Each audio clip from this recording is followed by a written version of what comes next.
വിമൽ രാജ് എന്ന് പറഞ്ഞാൽ ആർക്കും തന്നെ മനസ്സിലാകണമെന്നില്ല. എന്നാൽ പക്ഷേ ഈ നടന്റെ മുഖം ഒന്ന് കണ്ടാൽ മലയാളികൾക്കൊക്കെ മനസ്സിലാകും. വില്ലൻ കഥാപാത്രങ്ങൾ അവതരിപ്പിക്കുവാൻ വിമൽ രാജിന് പ്രത്യേകിച്ച് മേക്കപ്പ് ഒന്നും ഇടേണ്ട ആവശ്യമില്ല. പുള്ളിയെ കണ്ടാൽ തന്നെ ഒരു വില്ലൻ ലുക്കാണ്.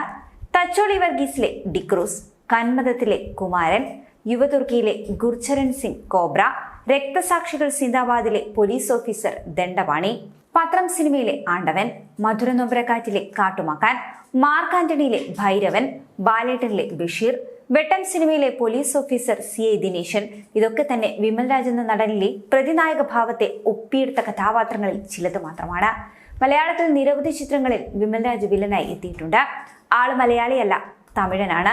അധികമായും അങ്ങനെ പറഞ്ഞു കേൾക്കാത്ത കൊടും ക്രൂരനായ സൈക്കോ വില്ലൻ കഥാപാത്രങ്ങളെയാണ് വിമൽ രാജ് അഭ്രപാളികളിൽ ആടിത്തീർത്തിട്ടുള്ളത്. വില്ലൻ മാത്രമല്ല, ആളൊരു അടിപൊളി ഡാൻസർ കൂടിയാണ്. അയ്യപ്പൻ എന്ന പുരാണ സീരിയലിൽ വേഷമിട്ടപ്പോൾ അതിൽ കിടിലൻ ഒരു ഡാൻസ് പെർഫോമൻസ് തന്നെയാണ് ഇദ്ദേഹം പ്രേക്ഷകർക്കായി സമ്മാനിച്ചത്. വിമൽ രാജിന്റെ ഏത് വില്ലൻ വേഷമാണ് നിങ്ങളുടെ ഓർമ്മയിൽ തങ്ങി നിൽക്കുന്നതെന്നുള്ളത് കമന്റ് ചെയ്യൂ.